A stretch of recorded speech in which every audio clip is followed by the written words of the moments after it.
जय हिंद दोस्तों, मैं हूं मेजर गौरवारी और आप देख रहे हैं मेजरली राइट। अच्छा, यूके के चुनाव हो गए और एक पार्टी ने कर दिया 400 पार।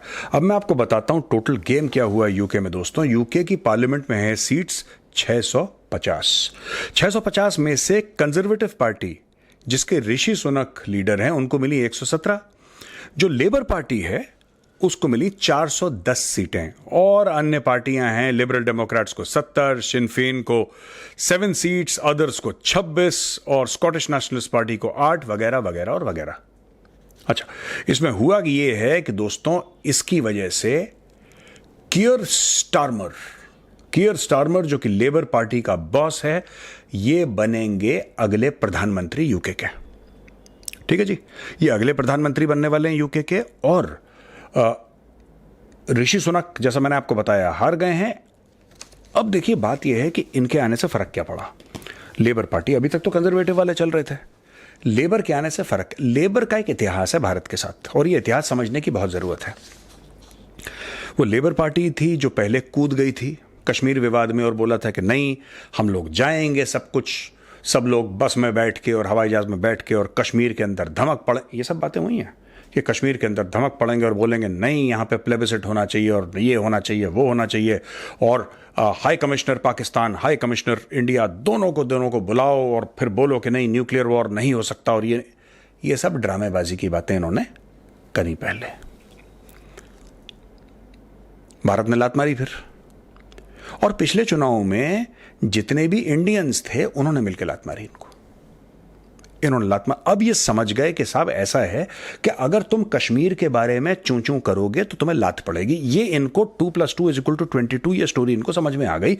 कश्मीर के बारे में कोई भारतवासी बकवास नहीं सुनेगा। चुप हो गए। फिर मंदिर भी गए। यूके में जो मंदिर है, इनका लीडर गया, फिर मंदिर में हाथ वार जोड़े, मंदिर में पूजा पाठ करी, इन्होंने आशीर्वाद लिया प्रभु का। तो ये सारे कांड हो चुके हैं। अब ये कह रहे हैं, इनके बदले बदले सुर हैं दोस्तों। लेबर पार्टी के सुर बदल गए। अब लेबर पार्टी ये कह रहा है कि हमें भारत के साथ आगे और अपने ताल्लुकात ले जाने हैं। जो फ्री ट्रेड एग्रीमेंट है, जो कि चुनाव की वजह से इनकी रुक गई थी और काफी सालों से जो कंजर्वेटिव पार्टी थी वो नहीं कर पाई थी, इन्होंने ये बोला है कि हम फ्री ट्रेड एग्रीमेंट कर देंगे इस साल के अंत तक, यानी कि 2024 के एंड तक हम फाइनलाइज कर देंगे। इन्होंने यहां तक बोला है कि जो फ्री ट्रेड एग्रीमेंट है यूके और इंडिया के बीच में, उसमें जो एफटीए है, फ्री ट्रेड एग्रीमेंट, वो फ्लोर है, वो सीलिंग नहीं है, यानी कि वो सिर्फ फर्श है, वो छत नहीं है। छत तो अभी पहुंचना है हमें, यानी कि वो बेर मिनिमम है। कहने की ये बात है, फर्श और छत से जो मुकाबला ये लोग कर रहे हैं या उसका कंपैरिजन कर रहे हैं, उनका ये कहने का मतलब है कि ये तो कुछ भी नहीं है। एफटीए जिसको इतना हुआ बना रखा है पुरानी पार्टी ना, हम ये तो करेंगे ही करेंगे, हम इसको और आगे ले जाएंगे।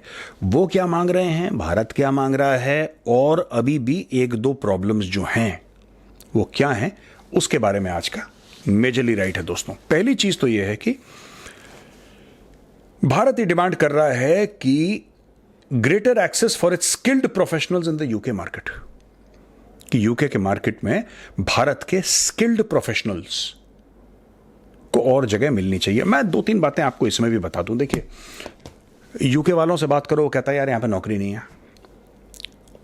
मैं बता रहा हूं, मेरी बात होती रहती है यूके में लोगों से, क्या कि यहां पे नौकरी का बड़ा बुरा हाल है भाई, गौरव भाई बहुत बुरा हाल है यहां पे नौकरी का। ठीक है, यूएस में बोलो क्या बहुत बुरा हाल है नौकरी का, इंडिया में बहुत बुरा हाल है नौकरी। अरे तुम नालायक हो, नौकरी का बुरा हाल नहीं है। इंडिया में चलो रोजगार नहीं है, यूके में रोजगार है कहां? फिर कहां रोजगार है बताओ? कह रहा साहब मैंने तो इंजीनियरिंग करी थी, एहसान करा तुमने। देखो यार, साफ सीधी बात है। एक बात डिमांड एंड सप्लाई की, लोगों को मेरी बातें कड़वी लगती है, मैं फौजी आदमी हूं, वैसे भी मीठी मीठी बातें करना मुझे आता नहीं है। देखिए, नौकरियां अगर 10 हैं, अगर नौकरियां 10 हैं और उसमें अप्लाई करने वाले 100 हैं, तो 90 निराश होकर घर वापस जाएंगे। इतनी गणत आप भी समझते हैं, मैं भी समझता हूं। आपको अपने आप को अपग्रेड ऐसा करना पड़ेगा, इस तरीके से आपको अपने आप को अपग्रेड करना पड़ेगा कि पहले 10 में आपका नाम आ जाए। और ये जो स्टेटमेंट है दोस्तों, ये रूस के लिए सत्य है, ये चीन के लिए सही है, ये भारत के लिए सही है, अमेरिका के लिए सही है, ये यूरोप के किसी भी देश इंक्लूडिंग यूके के लिए यही स्टेटमेंट सही है। यही सच्चाई है यार। कोई देश ऐसा नहीं है दुनिया में जहां पे आप बोलोगे हां, एक अंडर एम्प्लॉयमेंट चीज होती है, उसको लोग एम्प्लॉयमेंट, अंडर एम्प्लॉयमेंट ये कि जैसे कोई इंजीनियर है, नौकरी नहीं मिल रही, टैक्सी चला के अपना गुजारा कर। अच्छा, वो चाह रहा था कि टाई पहन के किसी कंपनी के ऑफिस में बैठे या किसी साइट में जाके वो इंजीनियरिंग करे, वो नहीं कर पा रहा। ऐसा भी कई जगह होता है। दुबई में आप देखिएगा, सारे के सारे जो इंजीनियर्स हैं उनको इंजीनियर्स की नौकरी नहीं मिली, पर नौकरी सबको मिल जाती है। वो फिर सुपरवाइजर बन जाता है या कोई लोअर लेवल का वो बन जाता है बंदा, और ऐसे करके अपना गुजारा करता है। कितने लोग हैं दुबई में जो सिर्फ एग्जीबिशंस पे ही, कहीं पे एग्जीबिशन हुई 10-12 घंटे आप खड़े हो गए, आपको इतने दिरहम मिल गए 1 घंटे के, उससे उनका गुजारा। तो ये सब चलता रहता है दुनिया में। इंडियन प्रोफेशनल्स हैं, कोई भी हैं, मैं आपको बताता हूं, अगर आप भारत से यूके जा रहे हैं दोस्तों,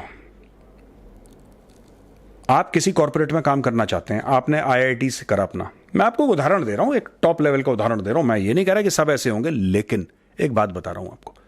आपने आईआईटी से करा, फिर आप आईएम अहमदाबाद गए, आपने किसी टॉप इंडिया में जो टॉप एमएनसी के साथ आपने काम करा। फॉर एग्जांपल आपने अमेरिकन एक्सप्रेस के साथ काम करा, फॉर एग्जांपल आपने जीई के साथ काम करा, फॉर एग्जांपल आपने किसी भी टॉप एमएनसी के लिए आपने काम करा। क्या आपको यूके में नौकरी नहीं मिलेगी? 100%। यूके पहुंचने से पहले आपके जेब में ऑफर होगा, पर फिर आपको वैसा ब्रांड बनाना पड़ेगा। आजकल की दुनिया में क्योंकि इतनी कॉम्पिटिटिव हो गई है दोस्तों, आज के 2-3 साल के बाद, मैं आपको बता रहा हूं, because of AI, artificial intelligence, ऐसी नई नई नौकरियां क्रिएट होने वाली हैं जिनके बारे में आपने और मैंने आज सुना नहीं है। हमारा चल रहा है जुलाई, आज 5 जुलाई आई थिंक 2024, 5 ऑफ जुलाई, 5 जुलाई 2024 को आपने उन नौकरियों का नाम नहीं सुना होगा जो आज से 2 साल के बाद आने वाली हैं।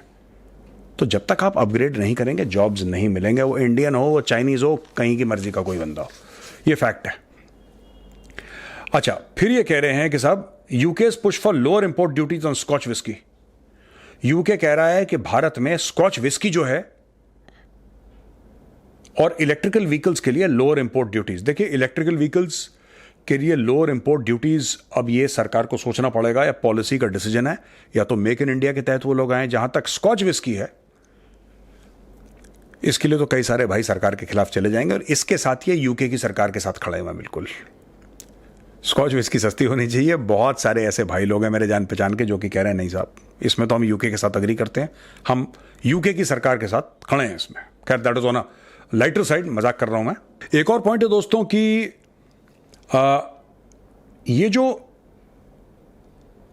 इमिग्रेशन का मामला है, अब लेबर पार्टी ये कह रही है कि इलीगल इमिग्रेशन को रिस्ट्रिक्ट करना है, और इंडिया कह रही है demand for temporary visas for service sector workforce.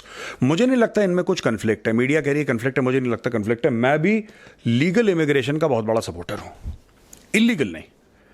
आप चाहे यूके जा रहे हैं, चाहे कनाडा जा रहे हैं, ये डंकी मार के जाना, ये बिल्कुल गलत है। जेल में डालो जो डंकी मार के जाता है, सीधा जेल में डालो उसको 10-15 साल के लिए, और डिपोर्ट करो उसको। जेल में डालना है, डिपोर्ट करना, आई डोंट केयर। हाँ, लीगली जाना है।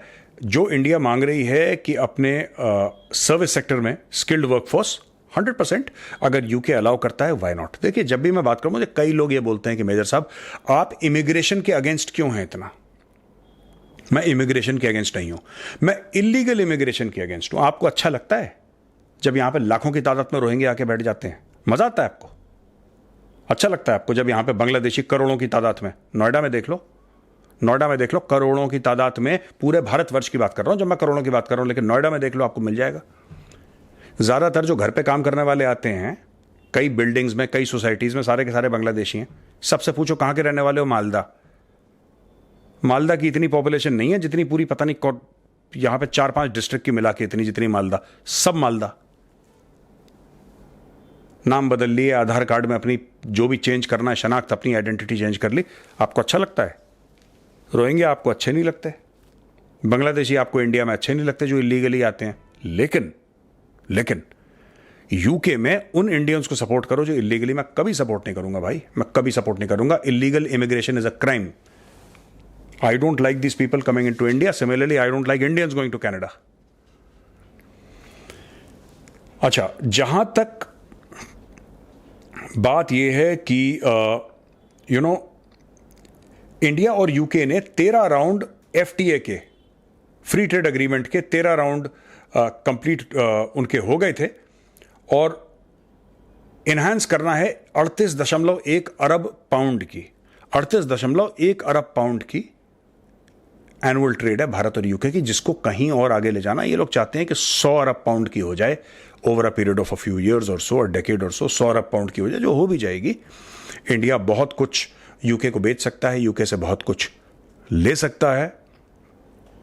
तो ये इनकी एक कमिटमेंट है कि हम लोग इसको करेंगे दोस्तों। और इसके अलावा एक और बड़ा पॉइंट है कि डिफेंस और security cooperation partnership is likely to continue strengthening building on recent momentum from 2+2 mechanism and Defense Minister Rajnath Singh visit। तो देखिए, जो स्ट्रेटेजिक एंगेजमेंट होती हैं, जो स्ट्रेटेजिक एंगेजमेंट होती हैं, डिफेंस होती हैं, वो चेंज नहीं होती। लेकिन अच्छा, ये लेबर कह रहा है कि plans to promote a free and open Indo Pacific based on rules based order. ये वही एंटी चाइना वाला मैटर है, ये पूरा इनका एंटी चाइना वाला वही मैटर है जो अमेरिका बोल रहा है। यूक्रेन को सपोर्ट करना चाहते हैं और करेंगे, वो कंजर्वेटिव भी कर रहे थे, इसमें कोई वो नहीं है कि यूक्रेन को सपोर्ट करेंगे। यूके के पास है नहीं इतना पैसा कि ज्यादा सपोर्ट करे, और यूक्रेन जो है वो अंधा कुआं है भाई। आप 100 अरब डाल दो, 200 अरब डाल दो, 500, युद्ध में तो पैसे पानी की तरह बहते हैं, बहाओ, नॉट अ प्रॉब्लम, आपका पैसा, I will not say anything on it. अच्छा, Israel Palestine conflict, Labour plans to stop arm sales to Israel indicating a potential shift. अब इसमें क्या होगा, गड़बड़ हो जाएगी। मुझे ऐसा लगता है कि इन लोगों को क्या करना चाहिए कि जो इनका प्रधानमंत्री बन रहा है उसको सबसे पहले इजराइल की विजिट एक प्लान करनी चाहिए। आप डिप्लोमेटिक दबाव डालिए, आप डिप्लोमेटिक दबाव डालिए कि लड़ाई बंद हो और इसका कोई सोल्यूशन निकले। आप कहते हैं आप हथियार नहीं देंगे, not giving weapons to Israel is equal to giving weapons to Hamas. Let that sink in. When you do not give weapons to Israel, you are actually giving weapons to Hamas. आप Hamas के हाथ मजबूत कर रहे हैं और strengthening the Hamas. और ये लोग क्यों कर रहे हैं? क्योंकि इनके पूरे के पूरे वहां पे जो इलीगल इमिग्रेंट्स हैं, वहां पे 70-80% of them are from radical Islamist countries. They are not well to do Muslim countries, they are radical Islamist countries.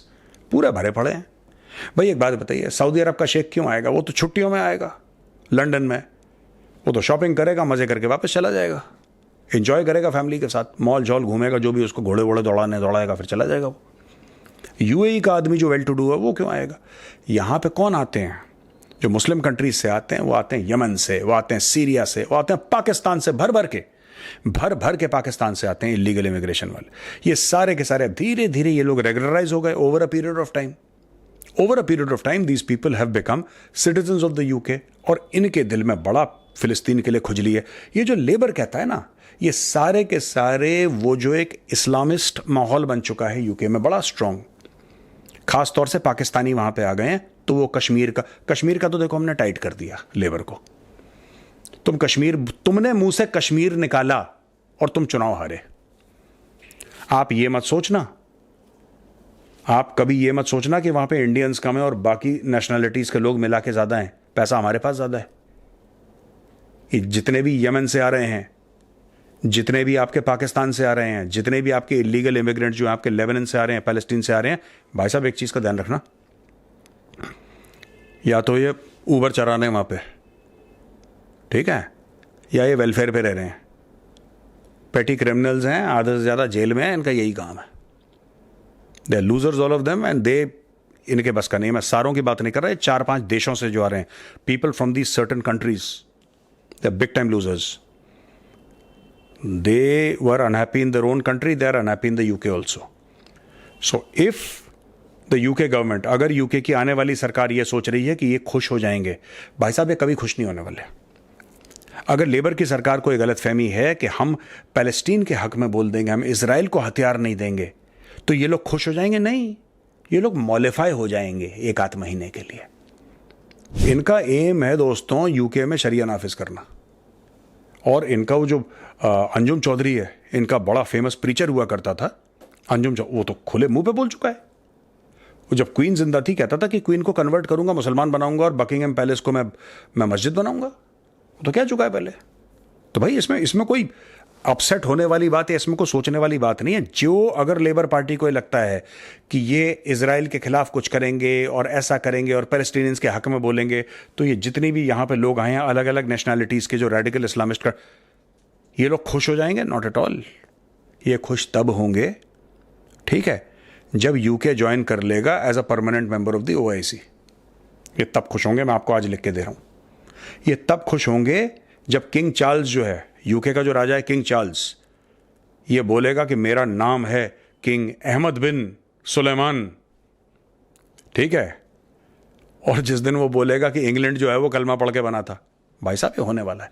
तो ये जो लेबर पार्टी है, लेबर पार्टी को बिल्कुल बहुत बड़ी गलतफहमी है कि वो कुछ बड़ा काम कर रहे हैं। वो कोई बड़ा काम नहीं कर रहे। आप इनको कभी खुश नहीं कर सकते। ये जो यमन वाले हैं, सीरिया वाले हैं, पाकिस्तानी हैं, you can never make them happy, ठीक है जी।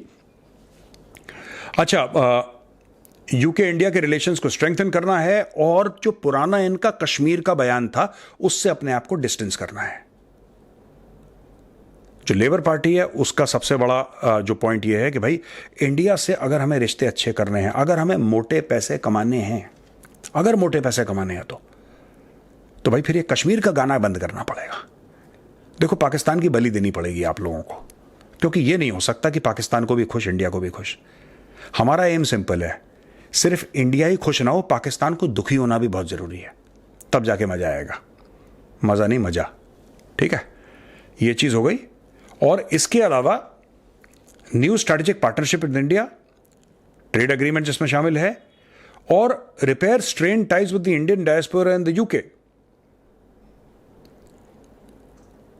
इसके दौरान स्टारमर जो इनका अभी प्रधानमंत्री बनने वाला है, उसने बोला कि साहब हिंदू फोबिया बहुत गलत चीज है, और दिवाली होली भी मनाने लगा। जिसको कश्मीर चाहिए था अब वो दिवाली होली मना रहा है, मंदिर में जाके माथा टेक रहा है और जोर जोर से जय श्री राम बोल रहा है दोस्तों।